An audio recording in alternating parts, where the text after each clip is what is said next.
getting people involved, getting people participating in that decision-making process and informing them and what they want to know, that they need to know, particularly about their environments, was very useful. Talked about films briefly. Well, we made a number of films in the Clim-ATIC project. We worked with 9 schools across the Cairngorm National Park to make a series of films.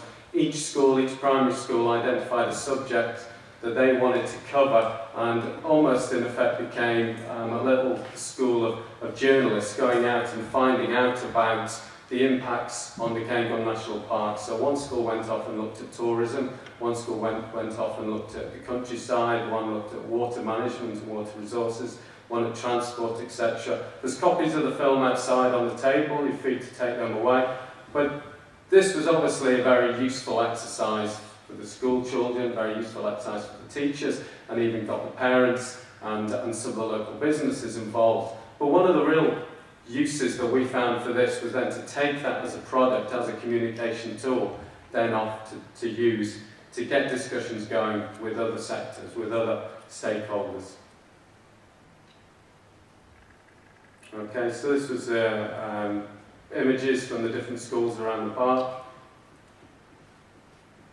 Yeah, and these were the different films that we had, each having a different title. There you go, different subjects. All very good. There's films also made in Finland. This is made by students of the University of Lapland on Sinkable Lapland.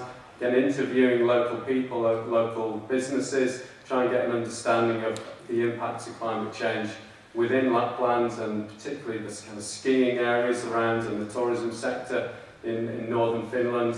2 films actually made, one called this, The Unsinkable Lapland, one called Northern Wisdom, and took this, not Norman Wisdom, but Northern Wisdom, and took this guy that looks a bit like Santa Claus, who's a very well-known character, who lives off the lands there, and he's had a lot to say about how climate is starting to have an impact on his surroundings. So, some excellent films. Continuing on the filmmaking theme, we have also made throughout Clim-ATIC 48 podcasts which cover summaries of a lot of the activities that we've done throughout the project. So all the different communities that I've mentioned have been involved and gone through making adaptation strategies or vulnerability assessments or adaptation implementation, such as electric cars or destination management solutions in Sweden or multi-hazard activity over in Norway. There is a podcast now made up on YouTube which summarises the activity and also the lessons from that. I think really useful resources that not only are great for us as a project to produce, but hopefully can now be used as communication tools to help other people start to think about what they're going to do. We also employed a number of interactive games to try and engage people. So again, trying to think of different ways of communicating climate change in different ways and trying to get the discussion going. This is one where we went into a number of schools. It's called the String Game, and it's a bit like the network, as you might imagine, with a food chain.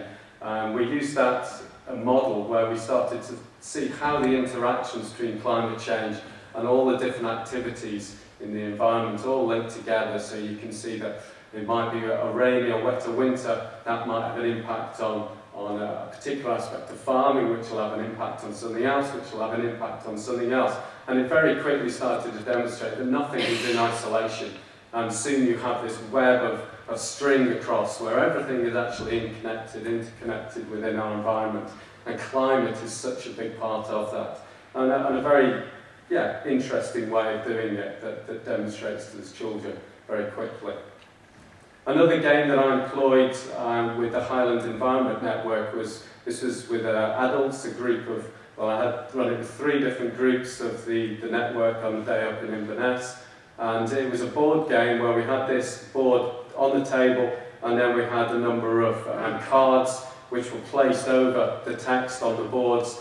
And it was really, again, starting point for discussion. So as you start to talk about a future possible climate change, you're starting to talk about a different activity that will be impacted, perhaps under farming or perhaps under human health.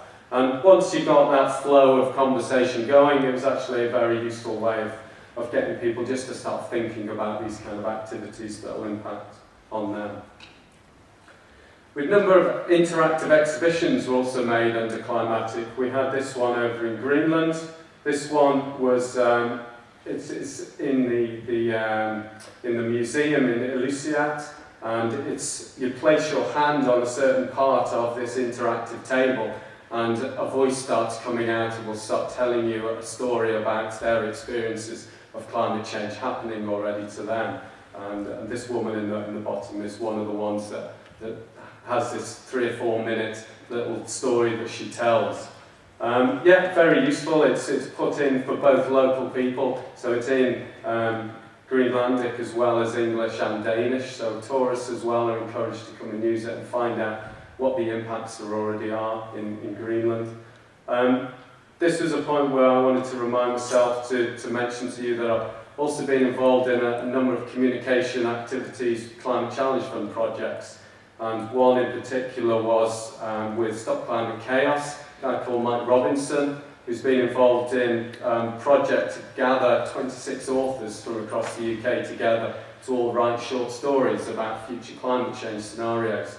And I was lucky enough to be invited along to meet a number of these authors and brief them on some of the climate change activities that I've done through Clim-ATIC and also in my own community. Short stories are due to be published in June, but again I think it's just another example of a different way of trying to get the message across to a different audience. So it'll be quite interesting to see what the outputs of those will be. Again, working with school children, this was a teaching method that was adopted in Sweden called Flashes of Genius, which was a way of using old bits and pieces, broken telephones, as you see here, probably broken remote-controlled car, to try and reinvent something, using children's imagination. First of all, they went through a lesson talking about climate change impacts, and then they had to come up with an inventive solution to some of these climate change problems. And it was a method that we then took some Scottish teachers across, pictures in the top there, and we then brought that back to Scotland, and a number of schools in Scotland took part in this as well. So again, it's just a way of engaging with a different type of person, and the knock-on, I think, is the important, the indirect effect of this through the teachers, through the kids' parents, you know, that we can start to influence in little ways of communicating climate change impacts.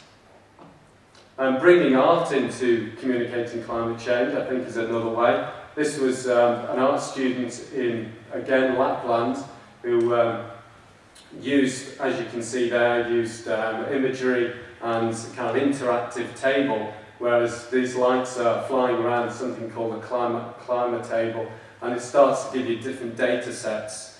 Different numbers are flashing up as you're in front of each of these, starting to give you scenarios and projections of climate change for the future. So maybe a way that we can put UK SIP 09 on to make it less daunting than Lorraine, do you think? This was a method in Sweden, in the Forestry Museum, and they were keen again to have a much wider audience, and they employed a mascot. I don't know why they came up with this little squirrely type thing, but that was their mascot, and employed that in a lot of their communication literature and into this museum exhibition, which again was all about climate change impacts on forestry. Their whole demonstration project in Lixley was looking at the adaptation and management plans for woodlands, and then trying to take some of the experiences and lessons back and communicating them through the exhibit in the local forestry museum. And finally, we've taken all this material, as well as lots of stuff that I haven't got a chance to tell you about, and I've put this onto a new website. I'd say Clim-ATIC is just coming to an end. It finished in February. I'm just tying up loose ends at the minute. But this is our culmination of the project. This is our main big output. We have 30 different case studies. We have our 48 podcasts on here. We've got 30 posters on here. Some of them are outside in the foyer. We've got lots and lots of information about the Clim-ATIC project that we hope